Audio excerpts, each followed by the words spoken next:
Hello and welcome to today's video. Today we are going to be doing my October wrap up and September, no, that was completely the other way around, but we're doing my September wrap up and October TBR. So let's start off by doing a little September wrap up. Oh, I'm going to be in it, that's so cute. So let's start by doing a wrap up of all the books I read in September. And look, I have rainbows. It is such an autumn day today. The sun is out. It is so sunny. And yes, it's that time of year when I start getting all the rainbows in my room. So that's really exciting. Okay, so the first book that I read in September was The Third Gilmore Girl by Kelly Bishop. That is a memoir. And I really love that. This year I have really gotten into memoirs, and as a massive Gilmore Girls fan, that is literally, it was perfect. It was so fascinating to hear about her life. It was really tragic at certain points, and honestly just very surprising. Not how I pictured her being, if that makes sense. I've not listened to a whole bunch of memoirs. I definitely want to get more into them, and especially, you know, a celebrity who I've watched all the time. I just find it really fascinating and enjoyable to listen to, especially if you're going to read that one. I definitely recommend to listen to it because it's just it's so different having her narrate it as well. So obviously I didn't give it a rating, but I really enjoyed that one.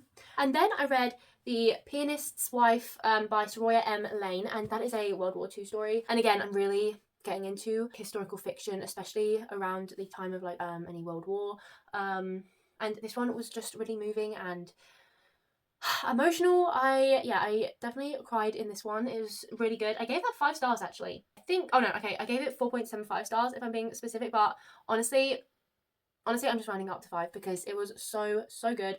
Really recommend. I don't really want to give too much away because I went into it pretty blind, and there was definitely just like different plot twists, but it just took different turns that I wasn't expecting. Yeah, it was better that I did it that way. So I did enjoy it, even though it did leave me just so depressed after, and I needed a good happy little rom-com after that. So I read The Fake Out Flex by Ash Kelly. This was a hockey romance, and honestly I can't even remember what this is about. I gave it 3 stars. It was, well, I listened to it. The first half I enjoyed it kind of, and then I don't know, it just dragged out, and it was like I just felt like the author was just dragging it out for no reason, and it definitely could have been like 100 pages or more shorter.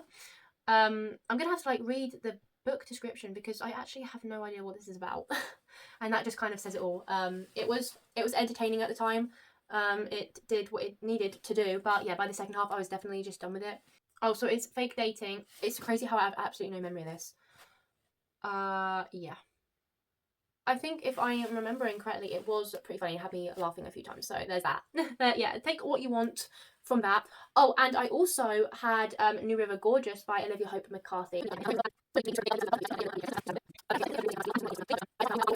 Okay, and then I read Friendshipped. No, I think I listened to it. Did I listen to it? I think I listened to Friendshipped by Savannah Scott, and this has been on my list, my Goodreads list, for actually probably like over 2 years. So I'm really glad that I got to this one. I gave this 4 stars because it was so cute and adorable. It was literally the slowest slow burn ever. I had such a good time, and I honestly didn't want it to end. I just loved every minute of it, really. Just really adorable. Best friends to more. I'm pretty sure there was a little bit of fake dating in there as well. I can't remember, but I definitely recommend that. That was clean. It was so wholesome and so cute. Okay, and then I read Rogue's Path by Roara Noir. I discovered these authors. So this is actually 2 authors. I'm pretty sure they're sisters, actually. And I discovered them this year.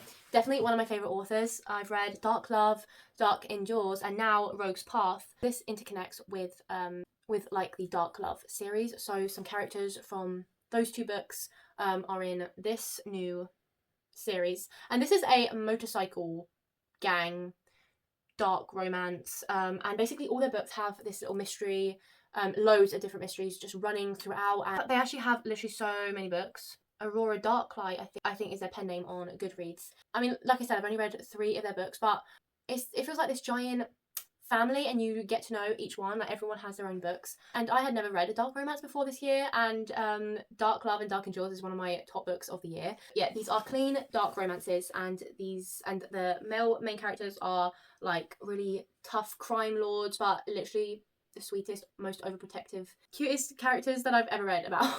And also the female characters are like strong in their own way, but you really just can't see how how these two characters are going to be good together, but they really are. But back to the book that I am supposed to be talking about, Rogue's Path. This was not my favourite. I gave this 3.75. If I was to think about it, I'd probably lower it a little bit. This was just a little bit too, felt a bit too rushed and insta-lovey. So before they even kind of knew each other's names, they'd kissed literally like 5 times. And I don't really like that, but that's just kind of a me thing. Just as they're kind of getting to know each other and I start connecting to it, it finishes. It went by really fast, like it was fast paced, but also I wish it kind of explored their friendship and relationship a little bit more first. But yeah, it was okay, it was entertaining, and there definitely were some parts I really loved, but yeah, I just wish it was a little bit more like the other 2 books I read, but I still recommend it. Then I read Fantastic Stories by Robin Hu. This was a free copy for me by this book team that I'm part of. This wasn't exactly an ARC because it was published in 2021, but obviously I did get a free copy so that I can promote it and review it. But oh my word, I really loved this. Surprisingly, I didn't know what I was gonna. It was very random for me, really, and I didn't honestly know too much of what it was about. So this is a very short story that you can read both in English and Spanish, and I think people who are bilingual would enjoy this more. I can speak a little bit of Spanish, but not enough to read a whole chapter. But basically the point of it being in Spanish was it just added a little bit extra, gives you little extra details that you wouldn't get in English, if that makes sense. So, but it was very insightful, very almost kind of philosophical. I highlighted so many times. It just really gave me something to think about. I feel like everyone should read this. It's literally like 52 pages long. You know, I read it within a few hours. It was just, I don't know, it's really good. Yeah, on my review, I said it's a double story of language, travel, adventure, rebellion, and discovery. I think everyone should read this. I really enjoyed. Yeah, I received this from Plunge Into Book Tours, and yeah, that is the team that I'm part of. Yes, I am. He's a rainbow doggy. Look at this, him. You're rainbow doggy, Cairo. So yeah, there was 2 different storylines going on throughout this book. You had 2 different main characters living their own lives, and I think that was a reason it wasn't 5 stars. I gave it 4.5, and the reason it wasn't is because I got to like halfway through the book and then realised it was about 2 different characters and 2 different stories altogether, and I kind of was confused of whose character I was reading about. Honestly, that was the only negative thing I had to say, but I couldn't recommend that one more. Then I read Assassin of Fire and Sacrifice by Mary Meekum, which was one of the 25 books on my 2025 list. I'm really glad I got to this one because I've been wanting to read it over a year now. So this is a fantasy. I gave this 3 stars. I definitely didn't enjoy it as much as I'd hoped.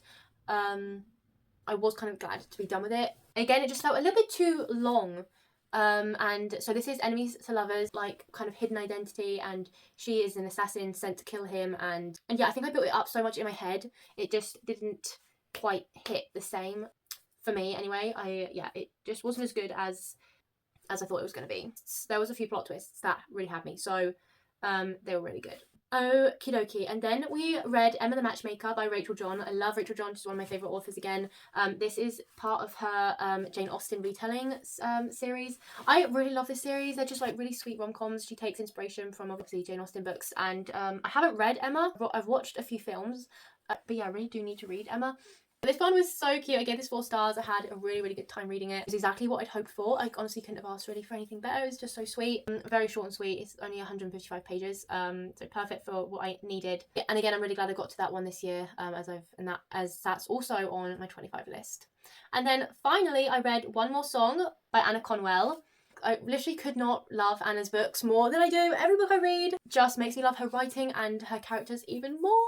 She's coming out with a couple books, one this month and one next month, and I'm trying to catch up on her like backlist because one of the books that's coming out in November is kind of interconnected with an older series and all the characters, so that's a reason I'm kind of trying to get through her backlist. This is part of her Sweet Peach series, and it is the sweetest. I gave it 5 stars. This was Second Chance. He is a musician, and he came back to his hometown to try and make things up with her and to try and fix things very slowly and carefully, but it was just done so well, and it was the perfect slow burn. Absolutely loved it. That is all the books I read in September. Really pleased with how many books I read. Now we come on to the exciting bit, choosing my October TBR. If you've watched my last couple of videos, you'll know that I have added quite a few books to this cart. So yeah, it's pretty full. It's gone from like literally just having one shelf to now I have basically both of these shelves pretty full. And then I just kind of keep this top shelf for just random things that I shove up there. But yes, let's take out the jar. We're going back to the trusty TBR little cup, and hopefully we're gonna get some good prompts. I have got a couple books picked out for this month already, so definitely this month I'm reading The First Taste. This is the third book in the Sweet Peach series that I really just want to finish, so I need to get to the next book. And also A Curse So Dark and Lonely. Again, this is literally my fifth reread. This is my like all-time favourite book ever, and we are reading this for my book club, so I am so excited to be rereading it and for them to read it and then to see what they think. I actually cannot wait. So yeah, I'm gonna get that read this week. But apart from that, I think I'm feeling more like doing a bit of mood reading this month, to be honest. I've done kind of terrible with my TBRs the last couple months, so yeah, I think I might not pick as many books. I might, as I've already got 2 books on there, and then I might just pick maybe 3 or 4 books from here, and then the rest I'll just mood read and see how I feel. Let's get the first prompt.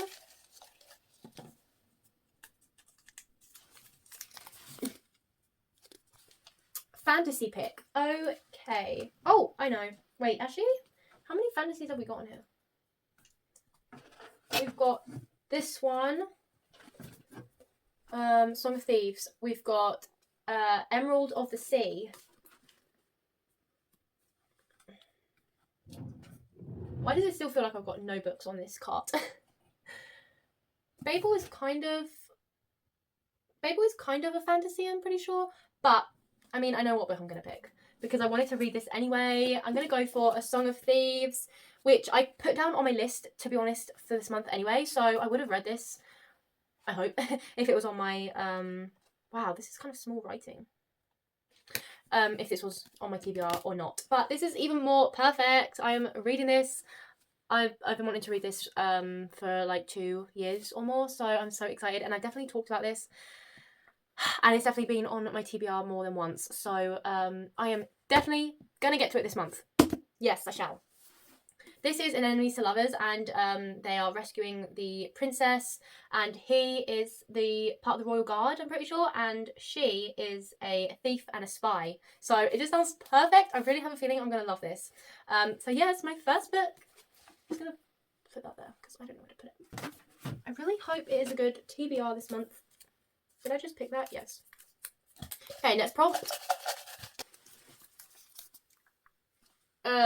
Oh, well, she's not here at the moment, so she's out. So I can't do that at the minute. I'm going to have to pick another one.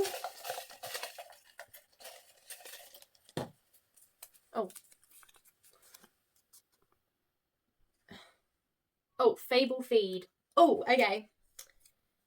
That is exciting. So basically, I'm just going to go on Fable and scroll until I see a book that is on my TBR, you know, that someone is talking about, or they posted, or they reviewed it, whatever. As long as that book is on my TBR, then that is the book. Okay, I'm on Fable. Let's have a look.